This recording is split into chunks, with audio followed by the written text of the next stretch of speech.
Dear students, good morning. Today we'll continue the class under nuclear reactors. Okay. Say nuclear reactors in India. There are nearly 23 working nuclear reactors are present in 7 plants. Okay. So the nuclear reactors, based on the purpose of conducting nuclear reactions, they are classified mainly into 3 types. One is the research reactor, second breeder reactor, the third one is power reactor. Okay, so research reactor, where the nuclear reaction, fission reaction is conducted, and for the purpose of producing neutrons and isotopes, which are used in many number of different reactions, or in the field, say medical field, or in the production of other materials. These are used, either neutrons or isotopes. Second one is breeder reactor, where the fertile fuels are converted into fission fuels. That means, for example, uranium-233 or uranium-235 is a very good fissile material, but uranium-238 is not fissile material, it is a fertile material. That fertile material is the one which can be converted into fissile material, and that type of reactions, or the conversion of fertile fuels into fissile fuels, are done in breeder reactor. Okay, so this breeder reactor is also said to be a production reactor, where the nuclear fuels are produced, and the efficient nuclear fuels are produced, and such reactors are said to be breeder reactor or production reactor. The next one is power reactor. Already you are well familiar about the parts of power reactors, as well as the purpose or the working of power reactor, where the electricity is produced or generated. Is it? So now once again, the power reactors are further classified based on the materials used as a moderator or coolant. They are classified in different types. Say BWR, where boiling water reactor, and the second, say pressurized light water, pressurized light water reactor, pressurized heavy water reactor, and fast breeder reactor, etc. Okay, so now I have told you about the breeder reactor, where the fertile fuel is converted into fissile fuel. Say for example, uranium-235. Usually in any reaction, say in any reactors, the uranium is used as a fuel when it is bombarded with a slow moving neutron, and the neutrons are produced by, say these are the neutron suppliers. In the beginning, to initiate the nuclear reaction, we need the neutron that is inside the, say, reactor core, and the neutrons are generated from the mixture of beryllium and plutonium, or radium and polonium. So when these two are taken, say with these materials, neutrons are generated, and the slow moving neutron is utilized in bombardment, that means in fission reaction. And you are knowing it, in each step there is a 3 neutrons are liberated. One will be further utilized for conducting, or say to carry on the chain reaction, to sustain the reaction, and the other two are absorbed by such fertile, say, fuels.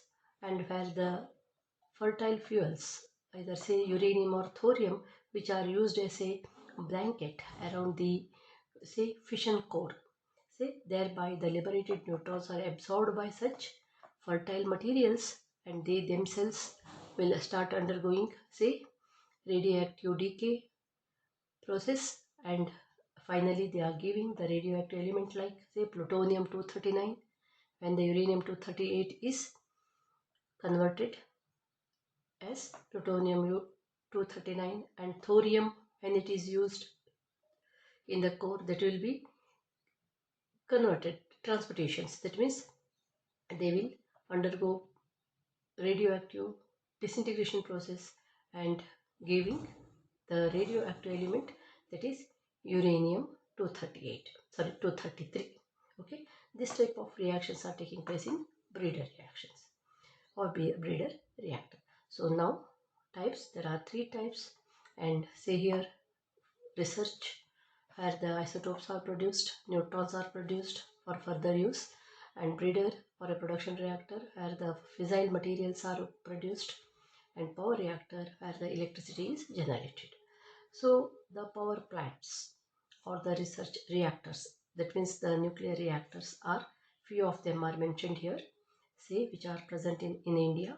So in India nearly 23 working nuclear reactors are there, and which are situated in 7 plants. Okay, so the first one, largest, biggest, say power generator, that is Kudankulam and Tamil Nadu, say which has started in 2002. Uranium is the fuel and moderator and coolant, heavy waters, and purpose is production of electricity.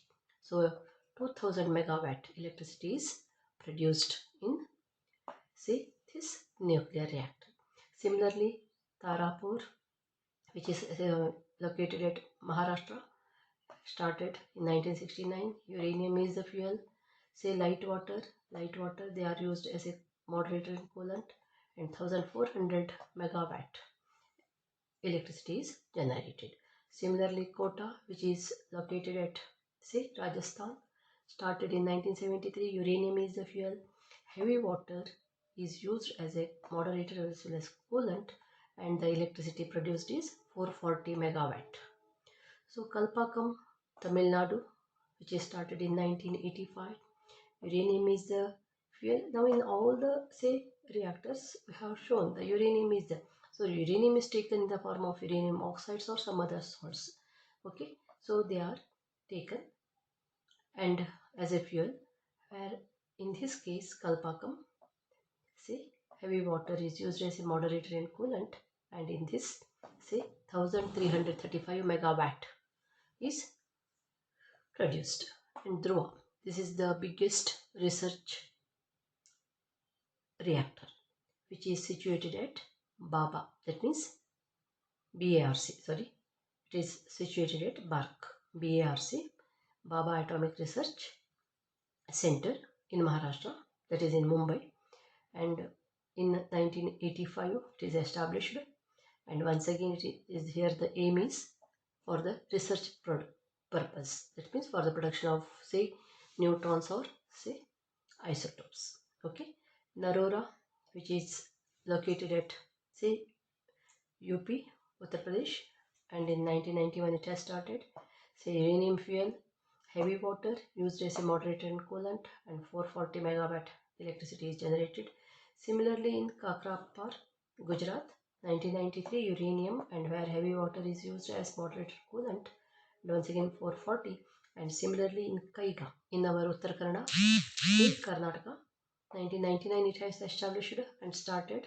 That is the year of criticality. Criticality means when it is begun or when it is started. Okay, it is in the 1999. Say 440 megawatt electricity is generated. Even here also heavy water is used as a coolant as well as moderator.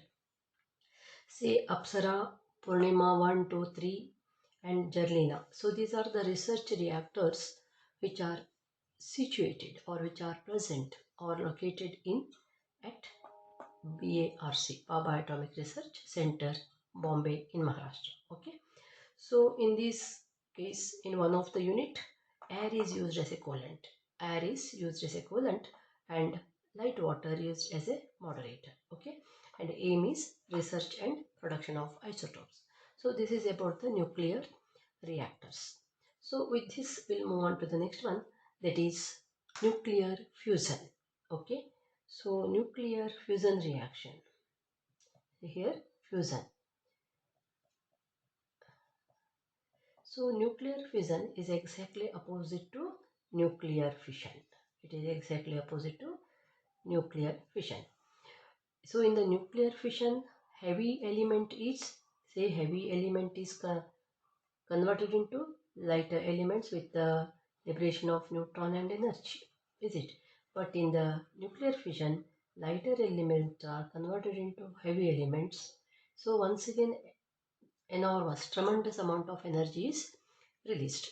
But in the nuclear fusion, while combining or the nuclear fission takes place only at very high temperature, that is, say at about 5000 billion degrees Celsius or more than that.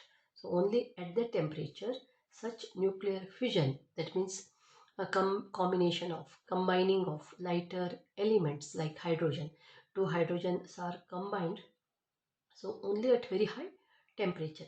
So they undergo reaction, they undergo react with each other only when they are highly energetic, when they are at very high temperature. Okay, so such reactions, it is believed that such reactions are taking place in stars.